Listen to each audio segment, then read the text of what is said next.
도대체 왜 어떤 사람은 평생 이유 없이 아프기만 할까요? 누군가는 몸이 아픈 게 아니라 마음이 약해서 그렇다고 말합니다.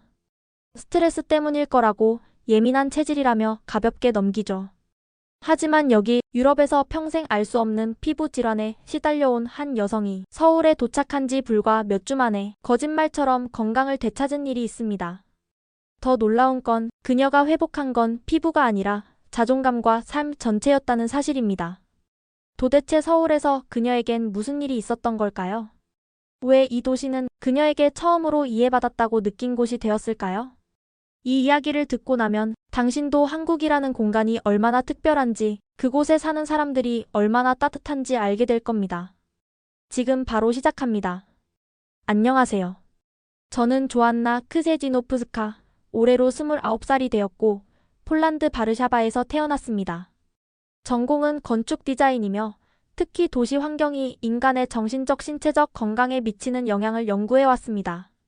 그리고 오늘 제가 전하려는 이야기는 그 어떤 도시 설계보다도 더 깊은 개인적인 고통, 그리고 변화에 대한 이야기입니다. 바로 피부에 관한 이야기이자 이해받지 못했던 삶에 대한 고백입니다. 어릴 적부터 저는 피부가 약했습니다. 하지만 그건 단순한 민감함 그 이상이었습니다. 팔 접히는 안쪽, 무릎 뒤, 목선, 눈두덩이, 입술 옆까지도 원인을 알 수 없는 가려움과 붉은 발진이 반복됐습니다. 때로는 긁다가 피가 나고 상처가 생기고 그 상처가 아물기도 전에 또다시 붓고 터지는 악순환이었죠. 피부과를 찾으면 항상 같은 처방이 나왔습니다. 항히스타민제, 스테로이드 크림, 보습제, 그것들을 한 움큼씩 바르고 먹어도 증상은 사라지지 않았습니다. 오히려 스테로이드 내성으로 피부는 더 얇아지고 자외선에도 민감해져 항상 선글라스를 써야 했고 여름에는 반소매도 입을 수 없었습니다. 문제는 단순히 몸이 아픈 게 아니었습니다.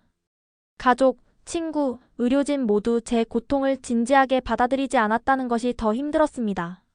가족들은 늘 말했죠. 피부 트러블이 뭐 그렇게 대단한 병이라고 그러니? 스트레스 받으면 다들 피부 나빠져. 너만 그런 거 아니야. 화장품 바꿔봐. 피부는 관리하기 나름이야. 그 말들 하나하나가 날카로운 칼날처럼 제 마음을 긁어냈습니다. 친구들은 처음엔 걱정하는 척했지만 결국은 예민한 애, 늘 아픈 척하는 애로 인식하게 되었어요. 한 번은 여행 도중 제 피부가 갑자기 뒤집힌 적이 있었는데 같이 간 친구가 농담처럼 이렇게 말했죠. 어디 가서 병원 들르기 없기다. 다들 피곤하니까. 그 말을 듣고 저는 하루 종일 말없이 울었습니다. 단지 아프다는 이유로 저는 귀찮은 사람이 되어 있었습니다. 대학교를 졸업하고 건축 디자이너로 일하게 되면서도 상황은 나아지지 않았습니다. 오히려 스트레스가 늘면서 피부 상태는 더 심각해졌고 중요한 회의 전날마다 피부는 꼭 제 발목을 잡았습니다. 눈꺼풀이 부어 프레젠테이션 화면을 제대로 보지 못하고 클라이언트와의 미팅 중 얼굴이 붉게 달아오르자 상사가 저를 따로 불러 이렇게 말했습니다. 자기관리도 실력입니다. 조안나. 그 말에 저는 그날 밤 정말 오랜만에 진심으로 좌절했습니다. 내가 얼마나 관리하려고 애썼는지를 아무도 몰랐으니까요. 매일 밤 얼굴에 진정 마스크를 올리고 천연 소재 베개를 고르고 금속 알레르기 의심으로 귀걸이도 포기했는데 돌아오는 말은 자기관리 부족이었습니다. 병원에서도 특별한 변화는 없었습니다. 진료 시간은 10분 남짓, 의사는 제 증상보다 컴퓨터 화면을 더 오래 봤고 언제나 처방은 같았습니다. 피부는 심리 상태에 따라 많이 달라져요. 요즘 많이 스트레스 받으시죠? 그 말이 너무도 허무하게 들렸습니다. 저는 단지 정확한 원인을 알고 싶었고 누군가 제 말을 처음부터 끝까지 들어주길 원했을 뿐인데 그 무렵 도시 건강 설계에 대한 연구를 준비하던 저는 우연히 스마트 헬스케어 도시에 대한 논문을 읽게 되었습니다. 그리고 그 중심 도시가 바로 서울이었습니다. 서울은 단순한 스마트 시티가 아니었습니다. 시민의 건강 데이터를 수집해 공공의료에 반영하고 실시간 환경 변화 미세먼지, 조명, 소음 등에 따라 생활권 인프라를 조정하는 시스템이 실제로 운용되고 있었어요.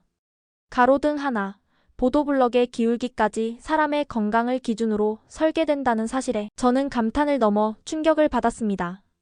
그러던 어느 날 관련 정보를 더 찾기 위해 레딧에 접속한 저는 서울의 병원이 내 삶을 바꿨다는 제목의 글을 보게 됩니다. 내용은 놀라웠습니다. 한 외국인이 서울에서 처음으로 자신이 앓고 있던 병명을 정확히 진단받았다는 이야기였죠. 서울은 내가 처음으로 내 아픔을 설명하지 않아도 되는 도시였다. 여기선 내가 이상한 사람이 아니었어요. 그 문장을 본 순간 저도 모르게 눈물이 났습니다. 나와 똑같은 사람, 똑같은 감정을 느낀 사람이 있었다는 것이 그토록 위안이 될 줄 몰랐습니다. 그날 밤 저는 검색을 멈추고 서울의 한 대학에서 진행하는 건강한 도시 환경 연구 교류 프로그램에 지원했습니다. 환경 디자인, 건강 데이터 분석, 도시구조의 인간 중심 설계 등 제가 지금까지 해왔던 모든 일과 맞닿아 있었고, 무엇보다 그 도시에서 저 자신을 환자가 아닌 사람으로 받아들여줄 것 같은 묘한 예감이 들었습니다. 며칠 후 합격 통보를 받았고 저는 단숨에 서울행을 준비했습니다. 사람들은 말렸습니다. 피부 때문에 한국까지 가는 거야? 그런 연구는 이곳에서도 충분히 할 수 있잖아. 서울이 뭐 특별한 곳이라고 그렇게 큰 기대를 해? 하지만 저는 그 어떤 말도 듣지 않았습니다. 이번만큼은 제 피부의 신호, 아니 제 마음의 신호를 믿기로 했습니다. 비행기에 오르던 날 거울을 보니 여전히 제 얼굴엔 붉은기와 가려움이 가득했지만 이상하게도 저는 그 얼굴이 낯설지 않았습니다. 이제 괜찮아. 서울이 나를 이해해줄지도 몰라. 그렇게 저는 처음으로 진짜 저를 찾아 떠나는 여행을 시작했습니다. 서울에 도착한 건 10월 초의 어느 맑은 아침이었습니다. 비행기에서 내리자마자 느껴지는 공기부터가 달랐습니다. 쾌적하고 정돈된 공항, 빠른 속도로 움직이는 사람들 속에서조차 느껴지는 묘한 친절함이 있었습니다. 인천공항은 정말 하나의 도시 같았어요. 자동화된 안내 시스템, 실시간 모니터링 시스템, 그리고 무엇보다 모든 표지판이 한국어와 영어로 병기되어 있는 점이 인상적이었습니다. 낯선 도시였지만 어쩐지 너무나도 친절하게 느껴졌습니다. 공항버스를 타고 시내로 향하던 중 서울의 거리 풍경이 창밖으로 펼쳐졌습니다. 빽빽한 빌딩 사이사이 놓인 녹지 공간, 전기 자전거가 주차된 길목, 노인들도 혼자 스마트폰으로 QR코드를 찍고 버스를 타는 모습에 놀랐습니다. 정말 기술이 사람을 위한 곳에 쓰이는구나. 그것이 서울에 도착해서 처음 든 생각이었습니다. 하지만 몸은 여전히 저를 괴롭혔습니다. 입국한 첫날부터 이마와 뺨 주변이 벌겋게 달아오르기 시작했어요.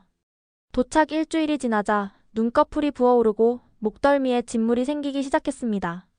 무언가 새로운 환경이 제 몸을 자극하고 있다는 건 분명했지만 정확히 무엇 때문인지 알 수 없었어요. 그 즈음 제가 참여한 연구소에서 조용한 학생 한 명과 인연이 닿았습니다. 그녀의 이름은 유리, 나이는 저보다 몇 살 어린 한국인 연구보조원이었어요. 유리는 과묵한 편이었지만 제가 피부를 긁고 있는 걸 보고 조심스럽게 다가와 말했습니다. 혹시 병원은 가보셨어요? 순간 저는 움찔했습니다. 누군가 제 피부를 이야기하는 것이 그토록 익숙하지 않은 일이 되어 있었거든요. 하지만 유리의 말투는 전혀 날카롭지 않았습니다. 그저 걱정스럽고 조심스러운 진심이 느껴지는 눈빛이었어요. 아직 병원은 안 갔어요. 한국어도 잘 못하고 어디가 좋은지 몰라서요. 유리는 곧바로 자신의 노트북을 열어 근처 대학병원 피부과를 예약해 주었습니다. 통역도 함께 해주겠다고 말해줬어요. 그리고 며칠 뒤 저는 서울의 모 대학병원 피부과를 찾았습니다. 진료실에 들어서자 의사는 저를 먼저 바라보고 고개를 숙여 인사했습니다. 그 작은 제스처 하나에 저는 벌써 마음이 녹는 듯 했어요. 상담은 통역을 통해 진행되었지만 의사는 제 말 하나하나를 놓치지 않으려는 눈빛으로 집중해 주었습니다. 제가 사용했던 화장품 리스트, 평소 착용하던 액세서리, 증상 발현 시점, 심지어 지난 몇 년간의 스트레스 요인까지 세세히 물어봤습니다. 30분 동안의 문진과 간단한 피부 검사, 그리고 금속 성분 알레르기 패치 테스트까지 진행한 뒤 의사는 조심스럽게 말했습니다. 조안나 씨는 니켈 기반 화학물질에 대한 접촉성 알레르기를 갖고 계신 것 같아요. 그 말이 떨어지는 순간 저는 숨이 턱 막히는 느낌이 들었습니다. 니켈이요? 네.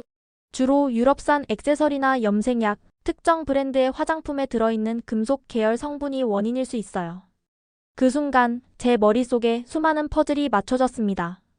늘 착용하던 독일산 귀걸이, 생일 선물로 받은 헤어 마스카라, 그리고 제가 고집스럽게 써온 유럽 브랜드의 스킨케어 제품들. 그럼 이 모든 게 그 때문이었던 건가요? 충분히 가능성이 높습니다. 한국에 오신 이후 증상이 심해진 것도 기존에 쓰시던 제품들이 해외에서 가져온 것일 경우 알레르기 반응이 더 두드러졌을 수 있습니다. 그 말을 듣자마자 저는 진료실에서 눈물을 참을 수 없었습니다. 수십 번, 수백 번을 병원에 다녀도 스트레스, 시민성, 예민한 체질이라는 말만 듣던 제게 처음으로 정확한 진단이 내려졌기 때문입니다. 의사는 저를 향해 미소를 지으며 말했습니다. 다행히 대응은 간단합니다. 원인만 피하면 증상은 빠르게 좋아지실 거예요. 그날 병원을 나오며 저는 세상을 다 가진 기분이었어요. 그저 이름을 얻은 것뿐인데 그 이름이 제 삶을 뒤바꿔 놓았기 때문입니다. 유리는 조용히 제 옆을 걸으며 말했습니다. 이제부터는 같이 방법을 찾아봐요. 그 순간 저는 한국어로 단 한마디도 하지 않았지만 세상에서 가장 명확하게 이해받고 있다는 감정을 느꼈습니다. 병원에서 정확한 진단을 받고 나서 제 생활은 정말 눈에 띄게 달라졌습니다. 그동안 무심코 써오던 화장품을 모두 정리하고 유리가 추천해준 한국 브랜드의 저자극 화장품으로 바꿨습니다. 금속이 들어간 액세서리는 더 이상 착용하지 않았고 식습관도 최대한 항염식단을 중심으로 재구성했어요. 놀라운 건 그 모든 변화가 생각보다 빠른 결과를 가져왔다는 점입니다. 불과 2주가 지나자 눈가의 붉은기와 가려움이 눈에 띄게 줄었고 3주가 지나자 목과 팔에 있던 진물 부위가 완전히 아물기 시작했습니다. 무언가 몸속에서 오래된 독소가 빠져나가고 있는 듯한 느낌이 들 정도로요. 하지만 그보다 더 큰 변화는 저 자신을 대하는 태도였습니다. 내가 잘못된 게 아니었구나. 내가 이상한 게 아니라 몰라서 그랬던 거였구나. 그 단순한 사실이 제 삶 전체를 따뜻하게 감싸주는 듯 했어요. 그러던 어느 날 연구소에서 함께 일하던 동료들과 전통 한식당에 가는 자리가 마련되었습니다. 그날은 서울에 온 지 딱 한 달 되는 날이었고 제 피부가 거의 정상으로 돌아온 시점이기도 했기에 기념 삼아 외출을 결심했어요. 식당에 들어서자 정갈한 밥상에 처음 보는 반찬들이 하나둘씩 놓였습니다. 김치, 된장무침, 고등어 조림, 멸치볶음, 전부 생소했지만 왠지 정이 느껴지는 음식들이었어요. 모두들 젓가락으로 익숙하게 반찬을 집어먹는 모습을 보며 저도 용기 내어 하나씩 맛보았죠. 낯선 식감과 맛에 놀라기도 했지만 서로 이건 깻잎이야, 이건 오이무침이야 라며 알려주는 동료들의 배려 덕분에 긴장이 풀리고 따뜻한 분위기를 느낄 수 있었습니다. 그런데 식사를 하던 중 입안에서 이상한 느낌이 들기 시작했습니다. 한쪽 어금니 쪽에서 무언가 딱딱한 게 떨어지는 듯한 느낌. 깜짝 놀라 화장실로 달려갔더니 예전에 유럽에서 받은 레진 치료 부위 일부가 떨어져 나가 있었어요. 순간 얼굴이 하얘졌습니다. 입을 다물 수도 없고 씹을 수도 없고 무엇보다 다시 피부 증상이 올라올까 두려웠습니다. 자리로 돌아와 조용히 앉아있던 저를 보고 연구소 실장님이 조심스럽게 물었습니다. 음식이 입에 안 맞으세요? 그 말에 저는 순간적으로 마음이 철렁했습니다. 내가 음식을 남겼다고 불쾌하신 건가? 혹시 내가 예의 없는 외국인으로 보인 건 아닐까? 그간 쌓아온 좋은 인상이 무너지는 느낌이 들었고 저도 모르게 아니요, 괜찮습니다 라며 얼버무렸습니다. 하지만 그 말을 들은 유리가 조용히 제 손을 잡고 말했습니다. 한국에서는 누군가 음식을 잘 못 먹으면 몸이 불편한 건 아닐까? 먼저 걱정해요. 입에 안 맞는다고 생각하는 게 아니라요. 그 말에 저는 눈시울이 붉어졌습니다. 제가 느낀 두려움은 저의 경험에서 비롯된 편견이었고 그들은 그저 저를 걱정했던 것뿐이었습니다. 식사를 마친 뒤 유리는 말없이 저를 동네의 작은 치과로 데려갔습니다. 그곳은 크지 않은 병원이었지만 의사는 천천히 그리고 진지하게 제 상황을 들어주었고 즉시 응급치료를 진행해 주었습니다. 무엇보다 놀라웠던 건 진료비였습니다. 응급 레진 처치와 간단한 마감 정리까지 포함해 12,000원이 전부였습니다. 그 순간 저는 너무 당황해서 이렇게 말했어요. 잠깐만요. 유로로 계산하면 이게 4유로 정도예요? 이게 가능한 금액인가요? 한국에서의 의료 시스템은 제가 알던 어떤 국가보다도 체계적이고 동시에 사람 중심이었습니다. 유리는 웃으며 말했죠. 여긴 아프면 바로 병원 가요. 치료는 늦게 받을수록 더 위험하니까요. 그 말이 왜 그렇게 울컥했는지 모르겠습니다. 그동안 저는 너무 오래 아파도 참아야 하고 설명해야 하고 무시당하고 의심받아야 했던 삶을 살아왔기 때문일까요? 그날 밤 유리와 함께 한강을 걷다가 저는 조용히 속마음을 털어놓았습니다. 나는 지금까지 내가 이상하다고 생각했어요. 근데 여기에 와서 처음으로 나도 그냥 아팠던 사람이라는 걸 알게 됐어요. 유리는 말없이 고개를 끄덕였습니다. 그날 이후로 저는 서울이 단지 잠시 머무는 도시가 아니라 내 삶을 바꾸는 도시가 되어가고 있다는 걸 느꼈습니다. 치과 치료를 받은 날 이후 제 피부 상태는 거짓말처럼 좋아졌습니다. 물리적인 원인을 제거하고 나니 그동안 쌓였던 정서적 긴장감도 함께 풀어졌던 걸까요? 하루하루 거울을 보는 시간이 늘어났습니다. 예전엔 거울 앞에 서는 것조차 꺼렸고 화장을 해도 가려지지 않는 발진 때문에 스스로를 감추는데 급급했던 제게는 그것만으로도 큰 변화였습니다. 이제는 거울 속 제 얼굴을 보면 두려움이 아닌 안정감이 느껴졌습니다. 그리고 그 안정감은 피부뿐 아니라 제 삶 전반에 영향을 주었습니다. 연구소에서 맡고 있던 과제에도 전보다 훨씬 더 몰입할 수 있었고 사람을 위한 도시 디자인이 어떻게 삶을 구체적으로 바꿀 수 있는지에 대해 제가 직접 겪은 경험을 바탕으로 발표를 준비할 수 있었어요. 제가 발표한 주제는 환경이 건강을 만든다, 이해받는 도시 서울의 사례였습니다. 단순한 이론이나 통계가 아니라 서울이라는 도시가 제게 어떻게 작용했는지를 하나하나 제 경험을 녹여 소개했죠. 발표가 끝난 날 연구소장님이 조용히 저를 따로 부르셨습니다. 그리고 이렇게 제안하셨습니다. 조한나 씨, 내년 본 연구 프로젝트에도 참여해보실 생각 있으세요? 더 길게, 더 깊이 한국의 도시 환경을 연구해보는 건 어떨까요? 그 말에 저는 망설임 없이 고개를 끄덕였습니다.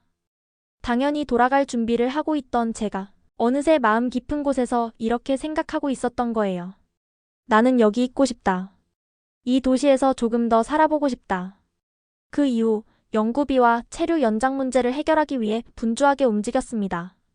다행히 한국 정부의 외국인 연구자 지원 제도를 통해 1년 연장 비자를 받을 수 있었고 지금은 서울 한복판의 작은 쉐어하우스에서 정규 프로젝트의 팀원으로 새로운 삶을 시작하게 되었습니다. 물론 여전히 모든 게 완벽하지는 않아요. 가끔은 언어의 장벽에 부딪히기도 하고 서울의 빠른 리듬에 지칠 때도 있습니다. 하지만 그 모든 것보다 더 큰 것은 이 도시가 제게 준 감정입니다. 내가 이해받고 있다는 감각. 이 감정은 어떤 고급 치료제보다 강력했고 저를 다시 살아가게 했습니다. 그리고 무엇보다 제가 더 이상 내 고통을 설명하지 않아도 된다는 사실. 이 도시는 제가 침묵해도 제가 이상한 사람이 아니라고 말해주는 곳이었습니다. 요즘은 유리와 가끔 한강을 산책합니다. 그녀는 여전히 조용하지만 제게는 누구보다 든든한 친구가 되었고 한국에서의 제 삶의 첫 장면을 함께 열어준 존재이기도 합니다. 조한나, 서울은 너한테 어떤 도시야? 그녀가 물었을 때 저는 잠시 고민하다가 이렇게 말했습니다. 서울은 내 병을 고친 도시가 아니야. 서울은 날 처음으로 이해해준 도시야. 제가 경험한 서울은 단지 의료기술이 뛰어난 도시가 아닙니다. 삶을 구성하는 모든 것이 사람을 향해 설계되어 있는 곳. 그 속에서 저는 처음으로 저를 있는 그대로 받아들이게 되었고 더 나아가 그 이해를 바탕으로 다른 사람들을 위한 디자인을 꿈꾸게 되었습니다. 저는 이제 서울에서 건강한 도시 환경을 설계하는 디자이너로서 새로운 삶을 살아가고 있습니다. 그동안 저를 예민한 사람, 민감한 사람이라 부르던 세상 속에서 이 도시는 저를 존중받아야 할 사람으로 다시 태어나게 해주었습니다. 그리고 그 사실 하나만으로도 서울은 제게 평생 잊지 못할 이해의 도시가 되었습니다. 이 글을 읽고 계신 분들 중에도 혹시 누군가에게 설명되지 않는 고통 속에 계신 분이 있다면, 말하고 싶지만 입을 닫아야 했던 분이 있다면 꼭 전하고 싶은 말이 있습니다. 당신의 고통은 진짜입니다. 그리고 누군가는 분명 그 고통을 이해해 줄 것입니다. 저는 그걸 서울에서 믿게 되었고 이제는 저도 그런 사람이 되고 싶습니다. 이야기를 들어주셔서 감사합니다.